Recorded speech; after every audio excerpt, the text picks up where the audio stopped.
Bismillahirrahmanirrahim. Assalamualaikum warahmatullahi wabarakatuh. Yang saya hormati Ketua Dewan Masjid Indonesia Kabupaten Kudus, yang saya hormati Ketua Yayasan Masjid Menara dan Makam Sunan Kudus, yang saya hormati pula para narasumber dari Kepala BPN, Kepala Kementerian Agama Kabupaten Kudus, kemudian yang saya hormati pula para tokoh masyarakat dan tamu undangan di Kabupaten Kudus ini. Pada kesempatan kali ini izinkan kami memohonkan maaf karena sejatinya Bapak Kepala Kejaksaan Negeri Kudus hari ini hadir untuk mengisi materi pada kegiatan sore hari ini, namun karena ada kegiatan yang tidak bisa ditinggalkan, diwakilkan kepada saya selaku Kasih Intel di Kejaksaan Negeri Kudus. Baik, langsung saja. Saya diberi tugas untuk memberikan materi terkait deteksi dini paham atau aliran menyimpang, khususnya yang ada di wilayah Kabupaten Kudus saat ini. Nah, perlu diketahui yang dimaksud dengan paham atau aliran menyimpang adalah suatu ajaran yang dapat menggerakkan seseorang maupun kelompok masyarakat untuk melakukan perbuatan yang bertentangan dengan norma-norma serta hukum yang berlaku, sehingga dapat menimbulkan keresahan di masyarakat. Deteksi dini ini sangat penting. Dari kami menginventarisir menjadi 6. Di antaranya yang pertama adalah mencegah penyebaran dan pertumbuhan. Dengan mendeteksi dini paham atau aliran menyimpang, langkah-langkah dapat diambil secepat mungkin untuk mencegah penyebaran dan pertumbuhan ideologi yang dapat merugikan masyarakat. Nah, ini membantu mencegah pengaruh negatif yang lebih luas dan mengurangi risiko terjadinya konflik sosial. Kemudian yang kedua, keamanan masyarakat. Beberapa aliran atau paham menyimpang dapat menimbulkan ancaman terhadap keamanan masyarakat. Dengan mendeteksi dini, pihak berwenang dapat mengambil tindakan preventif untuk melindungi masyarakat dari potensi kekerasan atau kejahatan yang mungkin timbul sebagai dampak dari paham tersebut. Kemudian yang ketiga, preservasi nilai dan keadilan. Deteksi dini memungkinkan pihak berwenang untuk merespon ketidaksesuaian dengan nilai-nilai masyarakat dan prinsip-prinsip hukum. Ini membantu dalam mempertahankan norma-norma dan keadilan sosial dan mencegah perkembangan paham yang bertentangan dengan nilai-nilai fundamental masyarakat. Kemudian yang keempat, pencegahan radikalisasi. Dalam konteks paham agama atau politik yang radikal, deteksi dini dapat membantu mencegah proses radikalisasi dan ekstremisme. Tindakan pencegahan dan rehabilitasi dapat diambil lebih awal untuk mengatasi masalah ini sebelum mencapai tingkat yang lebih serius. Kemudian yang kelima, perlindungan terhadap individu dan kelompok rentan. Deteksi dini dapat membantu melindungi individu dan kelompok rentan seperti anak-anak, remaja atau orang-orang yang mungkin mudah terpengaruh oleh ideologi menyimpang. Langkah-langkah dapat diambil untuk mendukung mereka dan menghindari penyalahgunaan. Dan yang terakhir, pengelolaan krisis. Dengan mendeteksi dini, pihak berwenang dapat mengelola krisis dengan lebih efektif. Tindakan dapat diambil untuk meredakan ketegangan, mencegah eskalasi konflik, dan merestorasi keseimbangan sosial. Secara keseluruhan, deteksi dini adalah alat yang penting dalam menjaga keamanan, kesejahteraan, dan stabilitas masyarakat. Melalui upaya deteksi dini, masyarakat dapat merespon secara cepat terhadap perubahan dan ancaman potensial, meminimalkan dampak negatif agar terbentuk lingkungan yang aman dan harmonis. Adapun metode deteksi dini itu sendiri terbagi menjadi 4, diantaranya adalah yang pertama, analisis media sosial.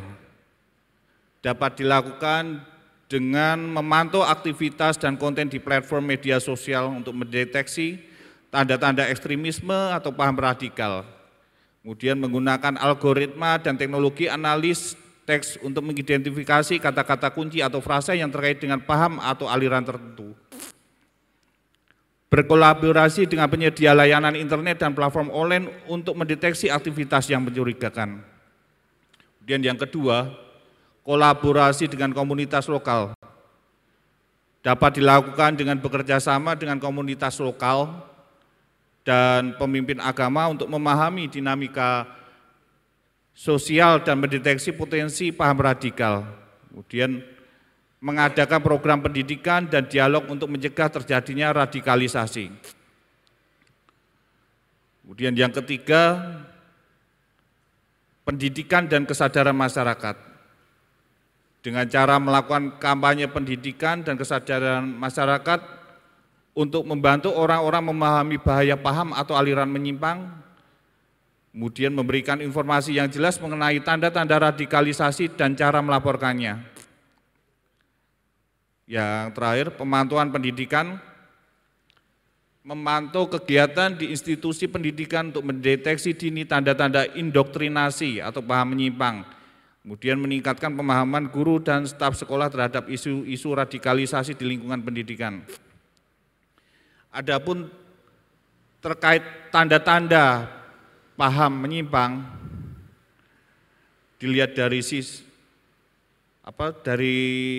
sisi penolakan norma sosial, seperti adanya tindakan atau perbuatan menolak atau mengabaikan norma-norma sosial yang umumnya diterima oleh masyarakat, penolakan terhadap nilai-nilai moral atau etika yang umumnya diakui. Munculnya perilaku ekstrim, diantaranya adalah melibatkan diri dalam tindakan ekstrim yang bertentangan dengan hukum atau etika umum, menggunakan kekerasan atau ancaman sebagai metode untuk mencapai tujuan, menunjukkan kesetiaan yang ekstrim terhadap suatu ideologi atau pemimpin, bahkan jika itu melibatkan tindakan melanggar hukum atau etika. Kemudian tanda paham menyimpang lainnya adalah isolasi sosial, menarik diri dari interaksi sosial yang umumnya dianggap normal, kemudian memilih untuk hidup secara terisolasi dari masyarakat atau kelompok sosial. Nah, dari keempat tanda-tanda ini masyarakat tentunya bisa mengenali adanya suatu tindakan-tindakan yang menyimpang di masyarakat yang mengindikasikan memang ada potensi paham atau aliran menyimpang. Peran kejaksaan itu sendiri dalam pelaksanaan pengawasan aliran kepercayaan dan aliran keagamaan di dalam masyarakat atau PAKEM,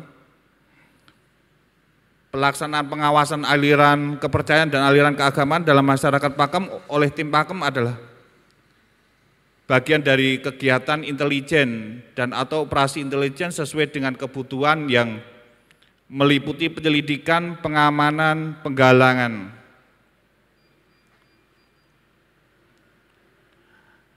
Adapun pola penanggulangan PAKEM yang dapat dilakukan oleh kejaksaan dapat dilakukan melalui dua cara. Yang pertama adalah melalui upaya preventif, diantaranya dengan melakukan penyuluhan hukum, melakukan penerangan hukum, melakukan pendekatan keagamaan atau kepercayaan dengan melalui jalur agama dan kepercayaan terhadap Tuhan Yang Maha Esa. Kemudian yang keempat, kerjasama dan koordinasi dengan instansi atau pejabat pemerintah kerjasama. Dalam hal ini kita tergabung dalam pengawasan terhadap aliran kepercayaan, tergabung dalam unsur Forkominda, diantaranya adalah dari unsur kejaksaan, kemudian ada dari TNI, dari Polri juga ada, dari Kementerian Agama juga ada. Kemudian terkait dengan tindakan represif yang dapat kami lakukan adalah pertama, penindakan yang bersifat administratif yaitu tim Pakem bekerja sama dengan instansi terkait lainnya, selanjutnya diambil tindakan oleh tim Pakem dapat berupa pernyataan tertulis dari yang bersangkutan untuk tidak mengulangi melakukan kegiatan yang dapat meresahkan masyarakat, kemudian penutupan tempat, penyitaan peralatan dan buku-buku yang digunakan, peringatan-peringatan tertulis, dan apabila tidak ditaati dikeluarkan pelarangan terhadap organisasi atau aliran kepercayaan dan keagamaan yang bersangkutan. Tindakan yang kedua adalah penindakan justisial, yaitu sesuai peraturan perundang-undangan dilakukan tugas penyelidikan dan penyidikan yang dilakukan aparat kepolisian terhadap aliran kepercayaan dan keagamaan yang menyimpang yang melakukan tindak pidana umum.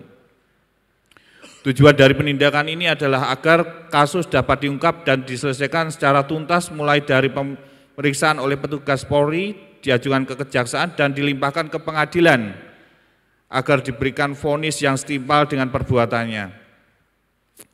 Langkah ini dilakukan sebagai efek jera terhadap pelaku agar diharapkan menyesali perbuatannya dan tidak mengulangi perbuatan menyimpang tersebut. Penindakan justisial dilakukan sebagai bagian dari proses berjalannya sistem peradilan pidana. Data-data dan keterangan-keterangan awal yang sudah diinput dalam proses intelijen justisial sebelumnya dapat membantu dan memudahkan proses penyelidikan dan penyidikan yang dilakukan aparat kepolisian. Yang selanjutnya hal tersebut juga sangat membantu kejaksaan dalam melakukan penuntutan di pengadilan. Oleh karena itu, keberhasilan atas keakuratan informasi dan data intelijen justisial, kejaksaan sangat membantu proses menegakkan hukum selanjutnya. Kemudian, bagaimana sikap jika mengetahui ada paham yang menyimpang? Jadi pada intinya apabila ada paham yang menyimpang, masyarakat jangan main hakim sendiri. Karena ada mekanisme proses yang tidak boleh tidak boleh dilewati. Yang pertama adalah melapor ke pihak berwenang. Jika saudara memiliki informasi yang cukup kuat, laporkan ke pihak berwenang seperti kepolisian atau instansi terkait. Pihak berwenang akan melakukan penyelidikan dan menangani masalah tersebut sesuai dengan hukum yang berlaku. Kemudian kedua, bertindak sesuai hukum. Jangan mengambil tindakan sendiri yang dapat melanggar hukum, biarkan proses hukum mengatasi situasi tersebut. Hal ini penting untuk menjaga keamanan dan keadilan. Yang ketiga adalah berkomunikasi dengan pihak terkait. Jika Anda merasa nyaman dan memiliki pemahaman yang cukup, Anda juga dapat mencoba berkomunikasi dengan pihak terkait atau tokoh masyarakat untuk mencari pemahaman lebih lanjut atau mencoba mencari solusi secara damai. Keempat, edukasi masyarakat. Sampaikan informasi yang benar dan objektif kepada masyarakat untuk mencegah penyebaran paham atau aliran yang dianggap menyimpang. Edukasi dapat membantu masyarakat lebih memahami prinsip-prinsip dasar NKRI dan menghindari terpengaruh oleh paham yang bertentangan. Dan yang kelima, berpartisipasi dalam kegiatan sosial dan pendidikan, sertai kegiatan sosial dan pendidikan yang dapat memperkuat nilai-nilai kebangsaan dan toleransi. Dengan berpartisipasi aktif, Anda dapat menjadi agen perubahan positif di masyarakat. Yang terakhir, dapat dilakukan dengan mendukung lembaga anti radikalisme. Dukung lembaga atau organisasi yang berfokus pada penanggulangan paham radikal atau menyimpang. Banyak lembaga yang berusaha memberikan pemahaman dan pendidikan untuk mencegah penyebaran ideologi yang dapat merugikan keutuhan NKRI. Selalu penting untuk mengedepankan pendekatan yang hukum dan non-kekerasan dalam menanggapi situasi semacam ini. Jangan ragu untuk berkonsultasi dengan pihak berwenang atau ahli hukum untuk mendapatkan panduan lebih lanjut sesuai dengan konteks dan hukum setempat. Mungkin dari saya, selaku dari perwakilan kejaksaan, materi ini mungkin nanti dapat diperjelas melalui diskusi. Demikian yang dapat kami sampaikan, lebih kurangnya kami mohon maaf. Wabillahi taufiq wal hidayah. Wassalamualaikum warahmatullahi wabarakatuh.